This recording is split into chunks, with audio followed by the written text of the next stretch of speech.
On July the 19th, a tour guide in Tianjin, China, berated elderly tourists from Taiyuan, shouting, "If you spend money, you are a god. If you don't, you're worthless." The reason?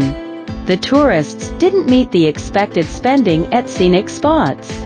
This outburst, caught on video and shared online, has sparked widespread public debate. The footage shows the guide yelling at the seniors on a tour bus, "Aren't you essentially taking advantage of me? It's so hot, and I've been taking you around. You've all said I'm a good guide. Is it right to bully a young woman like this? You're all so old, don't you know better?"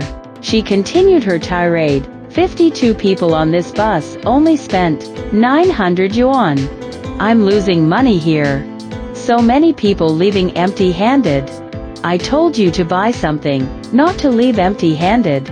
I can't explain this to my superiors.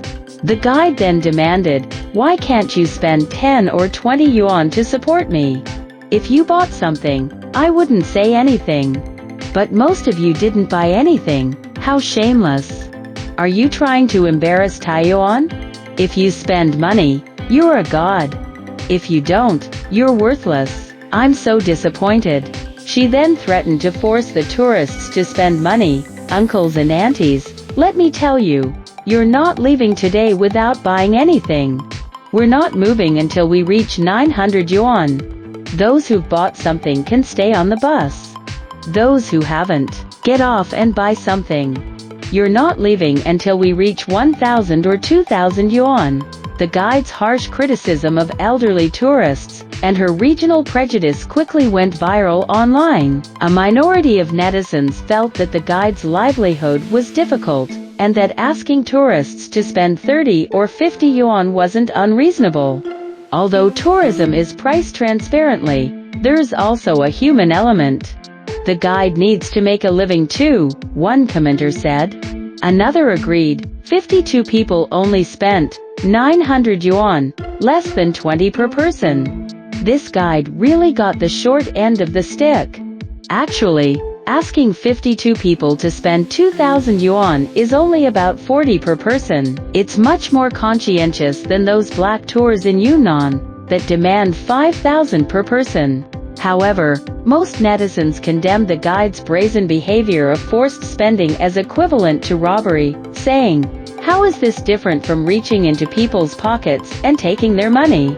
Some netizens felt the guide's actions disregarded consumer rights and trampled on professional ethics. As public opinion rapidly escalated, officials quickly launched an investigation, producing results the same day. Late on the 19th, the Tianjin Municipal Bureau of Culture and Tourism issued a statement criticizing the guide's inappropriate language, poor attitude, and attempts to coerce travelers into spending, which angered the tourists. The statement also revealed that the guide's license had expired and was cancelled last September, making her an unlicensed guide. Authorities ordered the guide to correct her illegal behavior, proposing a maximum fine of 30,000 yuan and confiscation of illegal earnings. As public discussion continued, the guide released an apology video the next day, admitting she was young and ignorant and choking up several times. She also revealed personal struggles, mentioning her brother was paralyzed due to illness, causing a heavy family burden. She partly attributed her misconduct to the urgent need to raise money for her brother's treatment. Her apology video sparked another wave of discussion.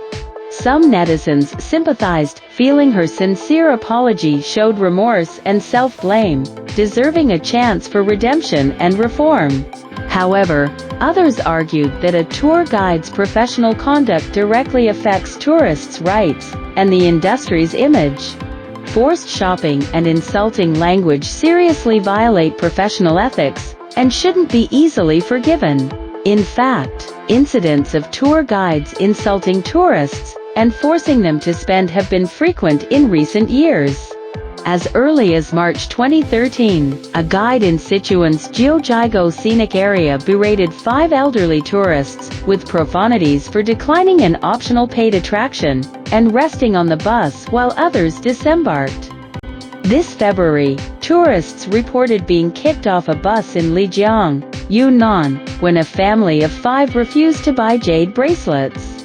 The local tourism bureau immediately investigated, revoking the travel agency's business license, and fining the guide and responsible supervisor 20,000 yuan each. Such examples have persisted over the years, generally attributed to unreasonably low-priced tours. According to a report by the China Consumers Association, among typical consumer opinion events in 2023, nearly 30% of respondents were most concerned about hidden forced shopping in low-price tour groups. An editorial in the Workers' Daily summarized that unreasonably low-priced tours have become an unkillable cockroach, primarily due to some local areas' distorted view of tourism development and unreasonable guide compensation mechanisms. Under the goal of making quick money, some local tour organizers, reception agencies, and shops form interest alliances that are difficult to break. Many guides have no base salary and can only earn from per capita fees and shopping commissions, passively becoming tools for low-price tours.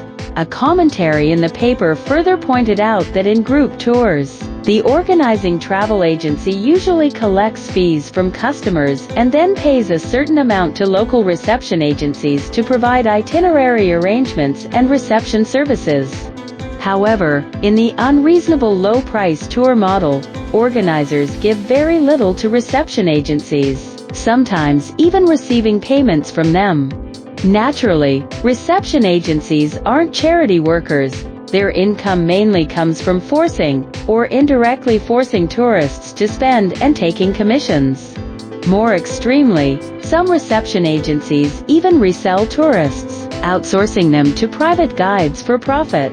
The commentary described, under this operation, tourists are no longer consumers, but lambs to the slaughter, under the collusion of various travel agencies, guides, and merchants, fundamentally distorting the original intention of group tours. Legal experts cited by Legal Daily also pointed out that insufficient regulatory oversight and profits from low-price tours exceeding the cost of violations are reasons for frequent irregularities. Some analyses also point to recent marketing methods, with many businesses using live stream rooms and private messages to promote low-price tours, using terms like government subsidies and corporate sponsorship to weaken consumers' vigilance, especially among bargain-loving seniors. Just this month, a blogger in Hainan posted a video saying his mother insisted on joining a 40 yuan 4-day 3-night Guilin tour for seniors. Despite his earnest persuasion, his mother criticized him for being abnormal. He had to call the police for help, but even they were helpless, mainly because the travel agency claimed there were national subsidies to his mother. This incident also sparked heated online discussion. Officials immediately launched an investigation, finding that the guide in question was suspected of false advertising to consumers. They have filed a case and will handle it seriously based on the results. Clearly, it's not the blogger who is abnormal, but the price of the Guilin tour package. However, there are always people who don't find it abnormal, and such price-focused consumers are likely not few in number, providing a market foundation and development space for unreasonable low-price tours, thereby consolidating the underlying interest chain.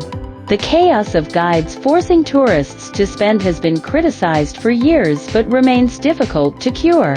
Ultimately, it requires consumers, industry players, and regulators to address the issue from multiple angles at the source. Relying solely on tourists exposing incidents online one by one, followed by reactive fines and punishments from officials, is unlikely to eradicate this persistent ailment in the tourism industry.